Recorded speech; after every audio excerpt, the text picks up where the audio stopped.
दोनों ही कर देना। जलाओ ये वाले सारे। तुम्हें जलाओ। अरे तुम जला देंगे फिर हम दिए।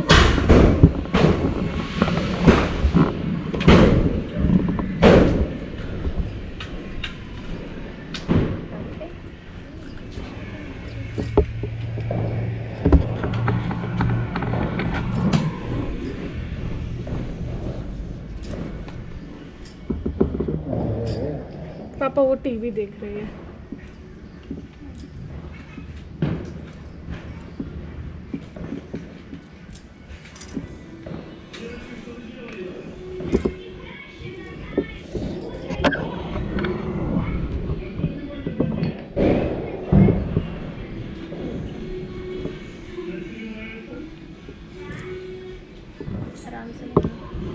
भव्य पूजा का आयोजन आज हुआ है, हो रहा है राव सदन में। श्री श्री गणपति जी की प्रतिमा और लक्ष्मी जी की प्रतिमा लगाई गई है वेदी पे और विधिवत ढंग से पूजा पाठ का कार्यक्रम का आरंभ किया जा रहा है।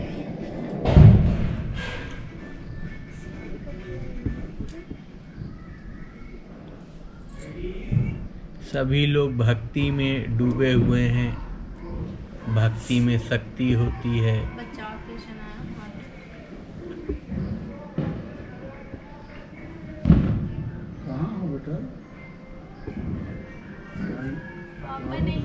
बड़े ताज्जुब की बात है कि दिवाली का पर्व श्री राम जी के आगमन के खुशी में मनाया जाता है, लेकिन श्री राम जी की प्रतिमा नहीं लगाई जाती है। हर जगह लक्ष्मी गणेश जी की पूजा होती है। ये थोड़ा विचारणीय तथ्य है। थोड़ा इस पे हम सोचेंगे, मंथन करेंगे, कुछ बुद्धिजीवियों से बात करेंगे कि आखिर राम जी की प्रतिमा का भी थोड़ा पूजा पाठ होना चाहिए। लक्ष्मी गणेश जी का पूजा होता, चलिए अच्छी बात है, होना चाहिए, लेकिन राम जी का भी होना चाहिए, है ना। राम जी आए थे, राम लक्ष्मण और वो सीता जी, और राम लक्ष्मण सीता जी 3 लोग आए थे वनवास काट के।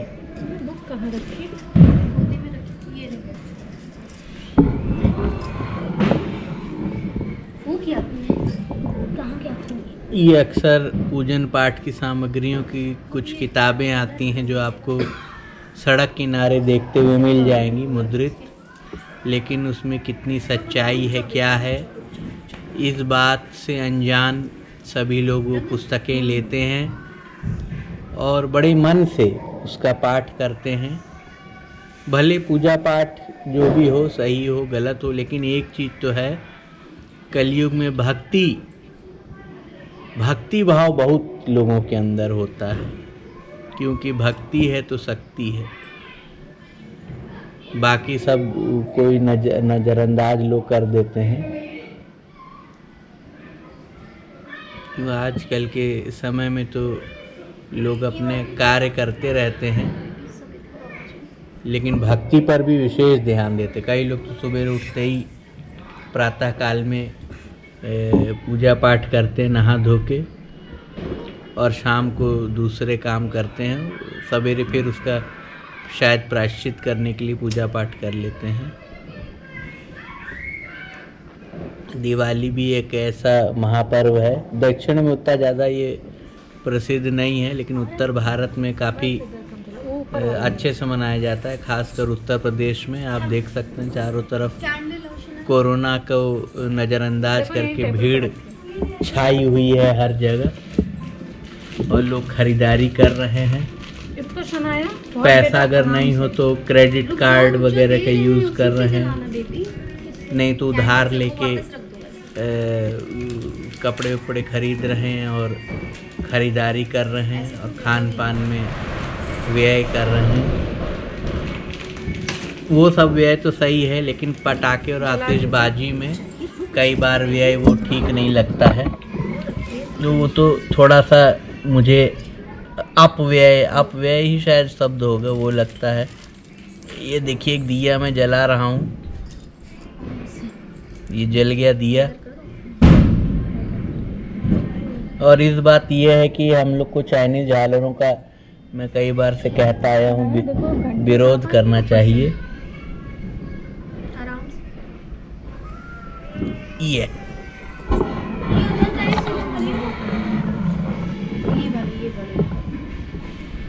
कुछ हो ना हो, पूजा पाठ से मन को शांति मिलती है और मन एकाग्रचित्त होकर कोई भी कार्य करने की क्षमता बढ़ जाती है,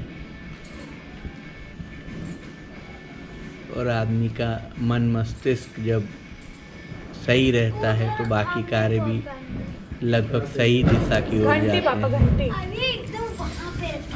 हैं। देखिए नए बच्चे को घंटी बजाने में भी कष्ट होता है। अपना मतलब देश की पुकार है। अभी हमारे मोदी जी ने कहा था थाली बजाने के लिए, सब लोगों ने बड़े जोश खरोश से थाली बजाया, कोरोना को भगाया। भले भागा न भागा, लेकिन सबका नीयत सबकी साफ थी। सब लोग एक साथ मिलकर कोरोना से मुकाबला करना चाहते थे। तो एक उसके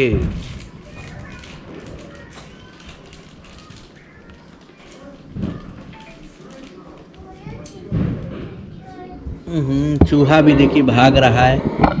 चूहा गणेश जी की सवारी है, लेकिन लोग उसको मारने के लिए दवाइयों का प्रयोग करते हैं, खास तौर पे उसमें।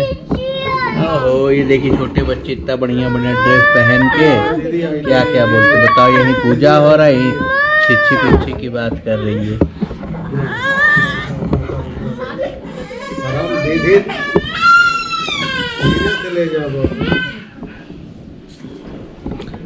कई दर्शक भी आए हैं जो पूजा पाठ का आनंद ले रहे हैं। वो जो लड़की बैठी है उसका नाम भी पूजाई है, और पूजा की मम्मी है।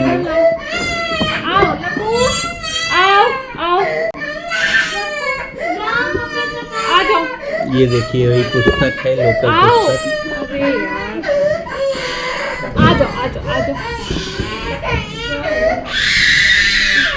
आओ इधर आओ, आ जाओ मेरा बेटा, चुप चुप चुप चुप चुप, जाओ जाओ। चना डायना आइसक्रीम लगाई जाओ। देखिए छोटे बच्चों को पूजा पाठ में बैठना चाहिए, लेकिन डायन को याद कर रही है। क्या कर रहे हैं? डायना आइसक्रीम लगाने गई है। हाँ हाँ चलो चलो चलो, लपो लपो। तो अभी तो पॉटी कह रहे थे, अब आइसक्रीम कहाँ से आ गया? चला जल्दी लगाओ। अच्छा यहाँ बैठो, देखो क्या कर रहे हैं। बैठो बैठो देखो। आ जाओ लप्पू, गोदी पे बैठेगा लप्पू। ऐसे बैठ के देखो। अच्छा शांत रहो, शांत रहो, शांत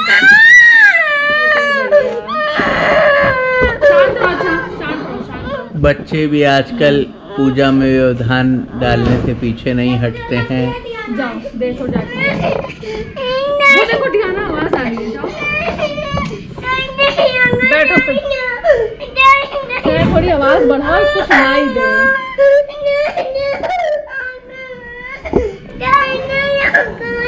इस बच्ची ने जो रो रही है, ड्रेस तो काफी अच्छा सा पहना हुआ है, अच्छा ठीक है, लेकिन चुनरी इसकी गायब लग रही है। चुन्नी कहाँ है? स्टोरी सुनाए, स्टोरी। समायरा। एक दिवस शौनकादि ऋषियों ने सनत कुमार से पूछा, भगवान, दीपमाला उत्सव दीपावली के अवसर पर भी लक्ष्मी जी के साथ साथ अन्य देवी देवताओं का पूजन क्यों किया जाता है? ये शौनकादि ऋषि जबकि कौन थे? दीपावली का पर्व विशेषतः लक्ष्मी पूजन का है। ऋषियों की इस शंका को सुनकर सनत कुमार कई जी के गृहिणियां तो लगे, खाली "हे पढ़ती ऋषियों, रहती, उनको पता नहीं होता कि क्या है मतलब इसका। खैर चलिए, बल के भक्ति में अनेक देवताओं शक्ति। को बंदी बना लिया तो कार्तिक अमावस्या के दिन स्वयं विष्णु भगवान ने रावण रूप धारण करके उसे बांध लिया और समस्त बंदी बनाए गए देवताओं को कारागार से मुक्त कर दिया। कारागार से मुक्त होकर सभी प्रमुख देवों ने क्षीर सागर में लक्ष्मी सहित विश्राम किया। इसी कारण दीपावली के दिन लक्ष्मी पूजन के साथ साथ अन्य देवी देवताओं का भी पूजन व शयन की व्यवस्था करनी चाहिए। ऐसा करने से लक्ष्मी अन्य देवताओं के साथ वहीं विश्राम करेंगे। लक्ष्मी जी तथा देवताओं के शयन के लिए शैया बिछानी चाहिए कि जिसको किसी प्राणी के लिए उपयोग ना किया गया हो, उस पर सुंदर नवीन वस्त्र व चादर बिछाकर तकिया व रजाई आदि लगा दें। तत्पश्चात सुगंधित कमल पुष्प भी शैया पर बिछावें, क्योंकि लक्ष्मी जी का निवास प्राय कमल में रहता है। हे ऋषियों, इस प्रकार विधि पूर्वक श्रद्धा युक्त होकर देवताओं व भगवती लक्ष्मी जी के पूजन से वह स्थायी निवास करती है। भगवती लक्ष्मी जी के भोग के लिए गाय के दूध का खोया मावा बना, उसमें मिश्री, लौंग, कपूर एवं इलायची आदि सुगंधित द्रव्य मिलाकर मोदक लड्डू बनाने चाहिए। ऋषियों ने पुनः प्रश्न किया, भगवान, राजा बलि ने लक्ष्मी जी व देवताओं को अपने वश में कर लिया, तो फिर लक्ष्मी जी उसका त्याग क्यों किया? सनत कुमार जी ने उत्तर दिया, हे ऋषियों, एक बार जब देवराज इंद्र से भयभीत होकर राजा बलि कहीं जा चुका तो इंद्र ने उसे ढूंढने का प्रयत्न किया। ढूंढते ढूंढते इंद्र ने देखा कि बलि एक खाली घर में गधे का रूप धारण कर समय व्यतीत कर रहा है। इंद्र ने वहां पहुंचने पर बलि से उनसे बातचीत होने लगी। बलि को तत्व ज्ञान व उपदेश देते हुए काल समय की महत्ता समझाई। देवराज इंद्र और दैत्यराज बलि में बातचीत चल रही थी कि उसी समय दैत्यराज के शरीर में अत्यंत दिव्य रूप वाली स्त्री निकली। उस स्त्री को देख इंद्र ने पूछा, हे दैत्यराज, तुम्हारे शरीर से निकलने वाली या आभा युक्त स्त्री देवी अथवा असुरी या मानवी? राजा बलि ने उत्तर दिया, राजन, ना यह देवी है, ना आसुरी है, ना मानवी है। यदि तुम इसके संबंध में अधिक जानना चाहते हो तो फिर इसी को पूछो। इतना सुनकर इंद्र ने हाथ जोड़कर पूछा कि हे देवी, तुम कौन हो और दैत्य का परित्याग कर मेरी ओर क्यों बढ़ रही हो? मंद मंद मुस्कुराती हुई वह शक्ति रूपा स्त्री बोली, हे देवेंद्र, मुझे ना तो दैत्यराज प्रहलाद पुत्र विरोचन ही जानते हैं और ना ही उनके पुत्र यह बलि ही। शास्त्र वेता मुझे दुस्साहा, भूति और लक्ष्मी के नाम से पुकारते हैं, परंतु तुम तथा अन्य देवगण मुझे भली प्रकार नहीं पहचानते। इंद्र ने प्रश्न किया, हे देवी, जब इतने दीर्घ काल तक आपने दैत्य राज में वास किया है, तो फिर अब इनमें से कौन ऐसा दोष उत्पन्न हो गया कि तुम इसका परित्याग कर रही हो? साथ ही यह बताने की भी कृपा कीजिए कि आपने मुझ में कौन सा ऐसा गुण देखा है जो आप मेरी ओर अग्रसर हो रही हैं। लक्ष्मी जी ने उत्तर दिया, हे आर्या, मैं जिस स्थान पर निवास कर रही हूँ उस स्थान से मुझे धाता विधाता कोई नहीं हटा सकता, क्योंकि मैं सदैव समय के प्रभाव से ही एक को त्याग कर दूसरे के पास जाती हूँ। इसलिए मेरा तुमसे यह कहना है कि तुम बलि का अनादर न करते हुए आदर की दृष्टि से उसका सम्मान करो। इंद्र ने पूछा, हे देवी, कृपया करके बताइए कि आप असुरों के पास क्यों नहीं रहना चाहते? लक्ष्मी जी बोली, मैं उसी स्थान पर रहती हूँ जहाँ सत्य, दान, व्रत, तप, पराक्रम तथा धर्म रहते हैं। इस समय असुर इससे विमुख हो गए हैं।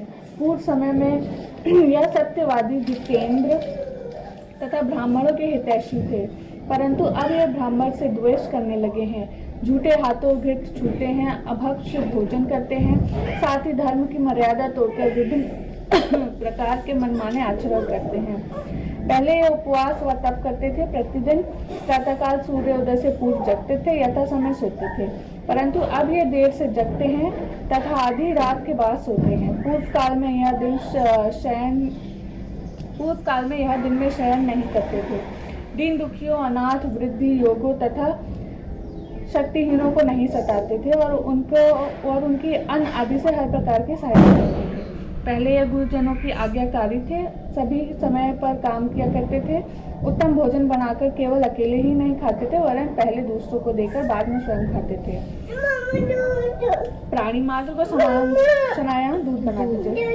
प्राणी मात्र को समान समझाते हुए सरलता, चतुरता, सौहार्द, उत्सव, निरंकार, सत्य, क्षमा, दया, दान, तप एवं वाणी में सरलता आदि सभी गुण विद्यमान थे। मित्रों से प्रेम पूर्ण व्यवहार करते थे, परंतु अब इनमें क्रोध की मात्रा अधिक बढ़ गई है। साथ ही आलस्य, निद्रा, प्रसन्नता, संतोष, कामुकता तथा विवेकहीनता आदि दुर्गुणों की मात्रा बढ़ गई है। अब इनकी सभी बातें नियम विरुद्ध होने लगी हैं। बड़े बूढ़े का सम्मान व आज्ञा पालन न कर उनका अनादर करते हैं। गुरुजन के आने पर आसन छोड़कर खड़े नहीं होते। संतान का शास्त्रोक्त विधि से भली प्रकार पालन पोषण नहीं करते। इन सब कारणों से शरीर और चेहरे की कांति क्षीण हो रही है। पर स्त्री हरण, जुआ, शराब, चूर्ण आदि दुर्गुण अधिक आ जाने के कारण इनकी धार्मिक आस्था कम हो गई है। अतः हे देवराज इंद्र, मैंने निश्चय किया है कि अब मैं इनके घर में वास नहीं करूंगी। इसी कारण मैं दैत्यों का परित्याग कर अब तुम्हारी ओर आ रही हूँ। इसलिए तुम प्रसन्नता पूर्वक अंगीकार करो। मेरा जहाँ पर वास होगा वहाँ पर आशा, श्रद्धा, धृति, शांति, जया, क्षमा और विजिता, संगीता ये सब 8 देवियाँ भी निवास करेंगी। तुम देवों में क्योंकि अब धार्मिक भावना बढ़ रही है, इसलिए मैं तुम्हारे यहाँ ही वास करूंगी। इतना सुनकर इंद्र ने उन शक्ति रूप लक्ष्मी का हार्दिक स्वागत किया और उसी समय अन्य देवगण भी दर्शनार्थ आकर उपस्थित हो गए और विविध प्रकार से स्तुति करने के उपरांत बड़े गाजे बाजे के साथ उन्हें स्वर्ग में लिवा लाए। सनत कुमार जी कहते हैं, ये ऋषियों उसी समय से संसार में धर्म तथा सुख शांति की भावना भगवती की कृपा से जागृत हो गई है। किसी नगर में धन, ऐश्वर्य व पुत्र पौत्रादिकों से संपन्न परिवार वाला एक सेठ रहता था। लक्ष्मी जी की उस पर पूर्ण कृपा थी। धीरे धीरे सेठ की धार्मिक आस्था कम होकर उसमें लोभ की मात्रा बढ़ने लगी। एक दिन स्वयं लक्ष्मी जी ने स्वप्न में सेठ को दर्शन देते हुए कहा कि सेठ, अब तक मेरी तेरे से पूर्ण कृपा रही है, परंतु अब मैं तेरे यहाँ से जाना चाहती हूँ, इसलिए जो तेरी मांगने की इच्छा हो वह मांग ले। सेठ ने प्रार्थना की कि हे देवी, मैं इस समय तो कुछ नहीं मांगना चाहता, प्रातःकाल अपने परिवार से परामर्श ले करके कुछ ही मांगूंगा। आप कृपा करके कल तक मेरे यहाँ और निवास करें। लक्ष्मी जी ने उसकी प्रार्थना स्वीकार की। निदान प्रातःकाल होते ही सेठ ने अपने समस्त परिवार को एकत्रित कर स्वप्न का सब हाल कह सुनाया। परिवार वालों ने अपनी अपनी बुद्धि के अनुसार वर मांगने को कहा। किसी ने हीरे जवाहरात मांगे, किसी ने भवन आदि मांगने की सलाह दी, परंतु सेठ के सबसे छोटे बेटे की बहू अत्यंत चतुर थी। उसने कहा, पिताजी, यदि लक्ष्मी जी हमारे यहाँ से जाना चाहती हैं तो फिर उनके अंग भूते हीरे जवाहरात व अन्य वस्तु किस प्रकार स्थिर रह सकेंगी। इसलिए मेरे विचार से आपके परिवार में आपस में प्रेम व्यवहार रहे, बस यही वरदान मांग लें। लेकिन वरदान रात्रि में मिलेगा। इसके पूर्व दिन में अभी से आप कुआं, बावड़ी, धर्मशाला, गौशाला, स्कूल व अनाथालय में अपनी संपत्ति व्यय करके पुण्य संचित कर लें, क्योंकि जब लक्ष्मी की कृपा ना रहेगी तो फिर यह काम ना हो सकेंगे। पुत्र वधू की बात सेठ को अच्छी लगी और उसने सायंकाल तक संपत्ति का आधे से अधिक भाग धार्मिक कार्यों में लगा दिया।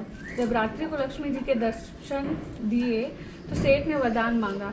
तब लक्ष्मी जी हंसते हुए बोली, हे सेठ, मैं तुमसे अत्यंत प्रसन्न हूँ। तुझे वर भी देती हूँ कि साथ ही यह आश्वासन भी देती हूँ, अब मैं तुझे छोड़कर नहीं जाऊँगी, क्योंकि अब तेरी प्रवृत्ति धार्मिक हो गई है। इस प्रकार वह सेठ सारा जीवन धार्मिक कृत्य करता हुआ धन धान से पूर्ण रहा और अंत में स्वर्ग को प्राप्त हुआ। संसार में और भी जो व्यक्ति धार्मिक आस्था रखते हुए अपनी संपत्ति का दुरुपयोग करेंगे व सदुपयोग करेंगे, वे भी सुख शांति को प्राप्त होंगे।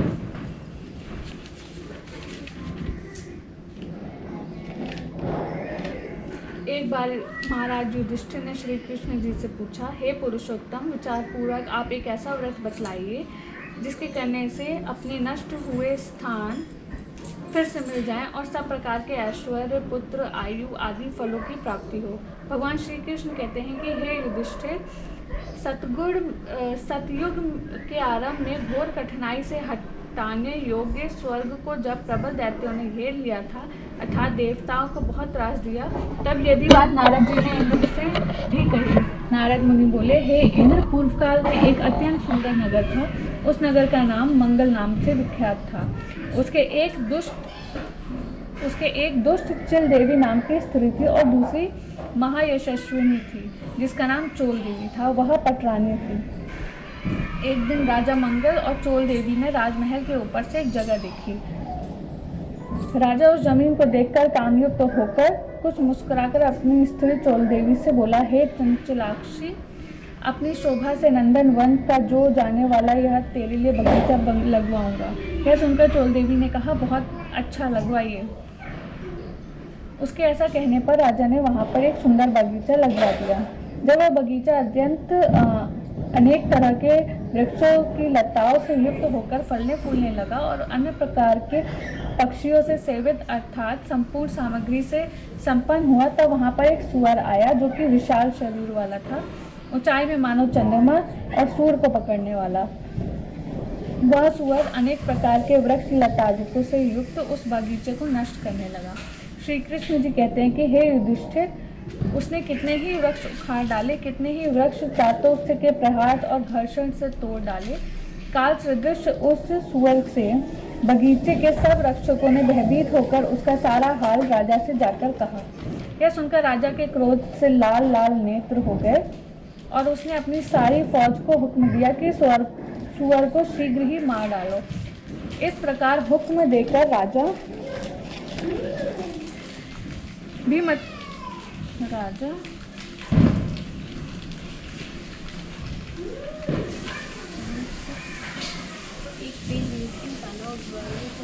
कुछ स्टोरी गड़बड़ हो जाती है। नहीं, हर बार एक पेज मिसिंग है ना उसका। इसमें नाइट दिया। देखिए, लोकल किताब लेने से ये दिक्कत होती है। सेना में बगीचों को चारों तरफ से घेर लिया। जब वह सुअर समय पाकर राजा के सामने हुआ, तब राजा ने उसे बाण से मारा। सुअर रूप छोड़कर आकाश में कामदेव जैसा सुंदर शरीर होकर विमान में बैठ मंगल नाम का राजा से बोला, महिपाल, आपका कल्याण हो, आपने हमें मुक्त कर दिया। अर्थात मेरा नाम चित्ररथ है। मैं एक समय देवताओं से युक्त ब्रह्मदेव के निकट गीत गा रहा था। गीत गाते गाते मुझसे ताल बिगड़ गई और इसी अपकर्म की सृष्टिकर्ता ब्रह्मा जी ने मुझे शाप दिया कि तू पृथ्वी पर सुअर होकर रहेगा, और जब संपूर्ण शत्रुओं को जीतने वाला मंगल नामक राजा तुझे मारेगा, तभी तेरी मुक्ति होगी। सो हे महिपाल, आपके प्रसाद से इस समय वही सब घटित हुआ। इससे हे राजन, देवताओं को भी अत्यंत दुर्लभ मेरा वर ग्रहण करो। महालक्ष्मी का दिव्य व्रत बहुत उत्तम है और चतुर्वर्ग को देने वाला है। नारद जी कहते हैं कि हे इंद्र, इस प्रकार श्रद्धा भक्ति युक्त होकर तुम ये क्या कर रही हो? इसकी क्या विधि है और इसका क्या फल है? सो हमसे विधि पूर्वक कहो। ऐसे उसको वचन सुनकर स्त्रियों का समूह दयायुक्त वाणी से बोला, हे विप्र, संपूर्ण फलों को देने वाला यह व्रत उन्हीं माँ लक्ष्मी का है जो तीनों लोकों में माया, प्रकृति, शक्ति आदि नामों से पुकारी जाती हैं। और स्त्रियों ने उस बटु का व्रत की सारी विधि भी समझाई। तब देवियों के समूह ने कहा, विप्र, व्रतों में यह उत्तम व्रत हमने तुमसे कहा है, इसके करने से अनायास वांछित फल प्राप्त होता है। हे विप्र, इस व्रत को करके अपने राजा को भी इसे करवाओ। यह उत्तम व्रत श्रद्धावानों को बताना, नास्तिकों के आगे इस व्रत को कभी भी प्रकाशित मत करना। इसके बाद ब्राह्मण ने उस स्त्री समूह को नमस्कार करके कीचड़ से घोड़े को निकालकर तत्पश्चात जल पीकर राजा के निर्मित कमलों के पत्तों में जल लेकर घोड़े पर चढ़कर राजा के पास पहुंचा और पूर्वोक्त समस्त वृत्तांत कहकर नाना प्रकार की सामग्री युक्त से होकर राजा से भी उस व्रत को कराया। उस व्रत के प्रभाव से राजा चित्ररथ गंधर्व राजा के प्रति कहकर प्रसन्न होता और अंतर्ध्यान हो गया। इसके बाद राजा मंगल की काख में मृग छाल लिए हुए किसी ब्राह्मण ब्रह्मचारी को अपने पास खड़े हुए देखा। हंसते हुए मधुर वाणी से राजा बोला कि तुम देव, दानव, गंधर्व, राक्षस या राजा, इनमें से कौन हो? ब्रह्मचारी, सत्य कहो, कहाँ से और किस लिए तुम आए हो? इस प्रकार राजा के वचन सुनकर ब्रह्मचारी ने आशीर्वाद देकर कहा कि मैं आपके देश में उत्पन्न हुआ हूँ और आपके साथ ही आया हूँ, इससे हमको यथोचित कुछ आज्ञा दीजिए। इसके अनंतर राजा ने कहा कि हे बटु, तेरा यह नूतन नाम है, तो तुम जल्दी ही जलाशय ढूंढो और हमारे लिए जल लाओ। वह बटु ऐसा ही करूँगा, यह कहकर घोड़े पर चढ़कर जहाँ तालाब भी था वहाँ गया और उसका घोड़ा कीचड़ में फंस गया। तब उसने घोड़े की पीठ से उतर चारों दिशाओं को देखकर उसी तालाब के तट पर दिव्य वस्त्र को धारण करते हुए विशाल स्त्रियों का समूह देखा। बटू ने स्त्रियों के पास जाकर सारा हाल कहा और हाथ जोड़कर मधुर वाणियों में बोला।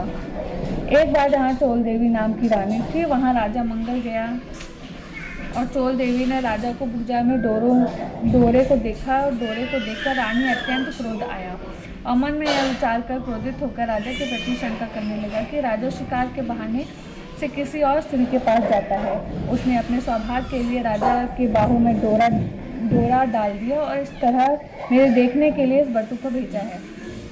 अतः कुपति को उस दुष्ट आत्मा ने कोप से उस डोरे को तोड़कर फेंक दिया।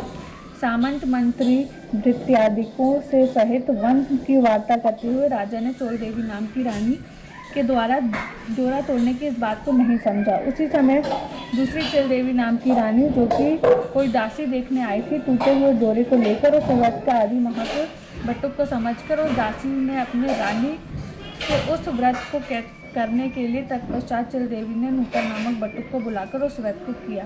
अनंतर वर्ष के बीतने पर लक्ष्मी पूजन के दिन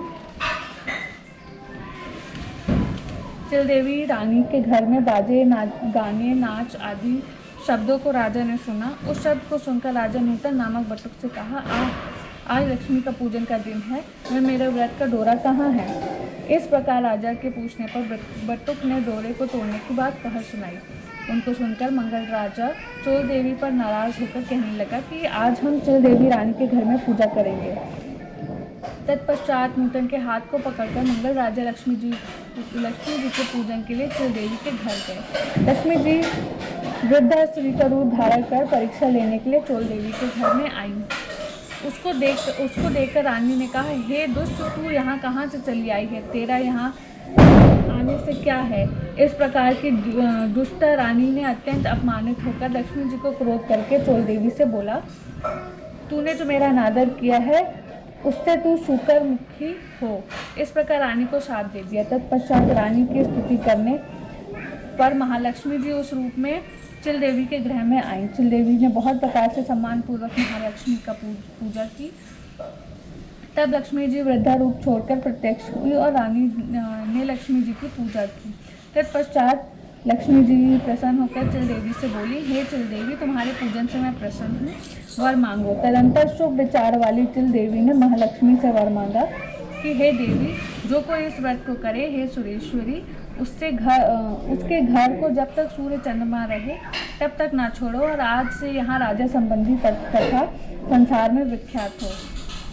तुम्हारे प्रति हमारी भक्ति हो और जो सद्भाव से इस कथा को पढ़े और सुने उसको वांछित फल दो। महालक्ष्मी तथास्तु कहकर कहीं अंतर्ध्यान हो गई। तत्पश्चात मंगल नाम के राजा ने वहां आकर लक्ष्मी जी का पूजन परम भक्ति से चिल देवी रानी के साथ किया। तदंतर ईर्ष्या से दुष्ट आचार करने वाली चोल देवी को चिल देवी के घर में आती हुई देख द्वारपालों ने रोका। तब वहाँ जहाँ अंगीरा ऋषि थे वन को चली गई। उन्होंने उसे शुक्रमुख देख ज्ञान दृष्टि से विचार कर चोल देवी से लक्ष्मी जी का व्रत कराया।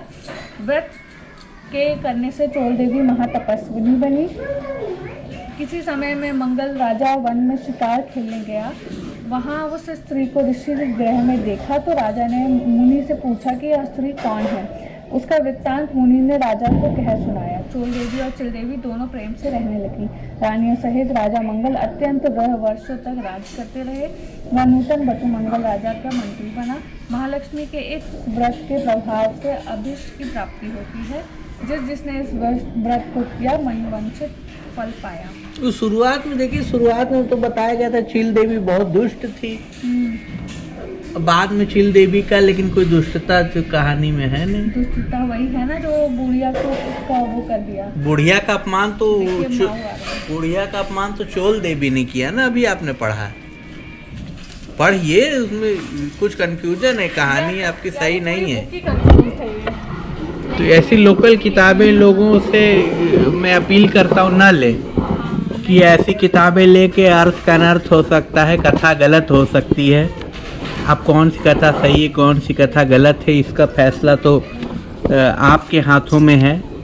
मुझे जो लगा मैंने वो बोला। ये महिलाएं थोड़ी दुर्बुद्धि पूर्वक बिना जांचे परखे किताबें ले आती हैं और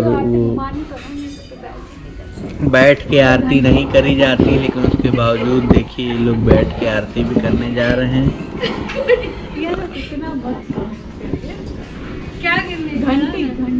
घंटी बजाई नहीं जाती लक्ष्मी जी के, उसमें शंख बजाया जाता है। तो वो हमको आता है बजाने, छोड़िए। क्या करना है? तो पहले पता तो करिए घंटी बजाया जाता नहीं बजाया जाता है। किससे पता चले? अरे गूगल सर्च करिए, यूट्यूब में देखिए, बताइए। शंख रखा रह जाता है लोगों घरों में। आज के लोगों के फेफड़ों में इतनी सांस नहीं है कि शंख बजा सकें, और दिवाली के समय तो फेफड़ों में और भी हवा वो विषैली जाती है, इसलिए शायद शंख को अवॉइड किया जाता है। ओहो,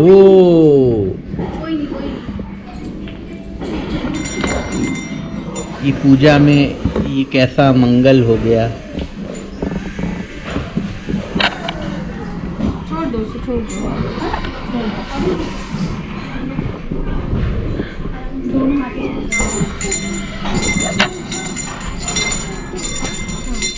जय गणेश जय गणेश जय गणेश देवा, माता जाकी पार्वती पिता महादेवा।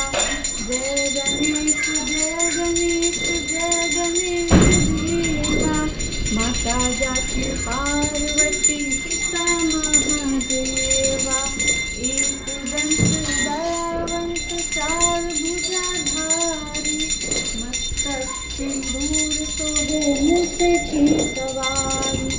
जय गणेश जय गणेश जय गणेश देवा, माता जाकी पार्वती पिता महादेवा। देत कोटि सुहाया, बाधन को पुत्र देत निर्धन माया। जय गणेश जय गणेश जय गणेश देवा, माता जाकी पार्वती पिता महादेवा।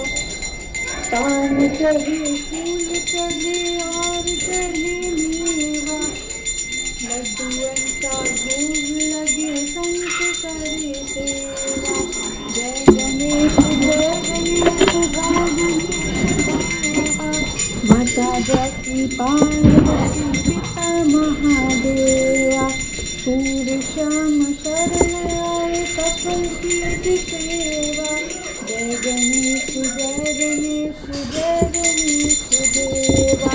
दीनन की लाज रखो शंभु सुखवारी, कामना को पूरा करो जग बलिहारी। जय गणेश जय गणेश जय गणेश देवा, माता जाकी पार्वती पिता महादेवा।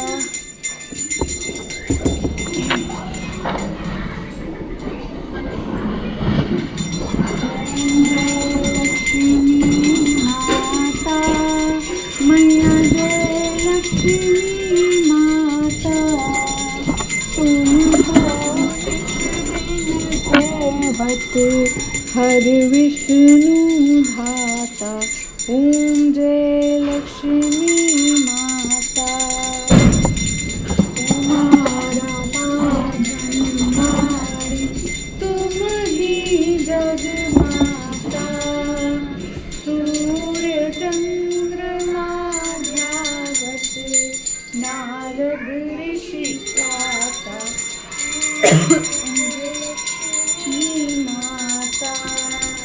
हे मैया माफ करना खांसने के लिए। सुख संपत्ति दाता, जो कोई तुमको ध्यावत, रिद्धि सिद्धि धन पाता। ओम जय लक्ष्मी पातालिनी वासिनी, तुम ही शुभदाता, कर्म स्वभाव प्रकाशिनी, भवनिधि की दाता।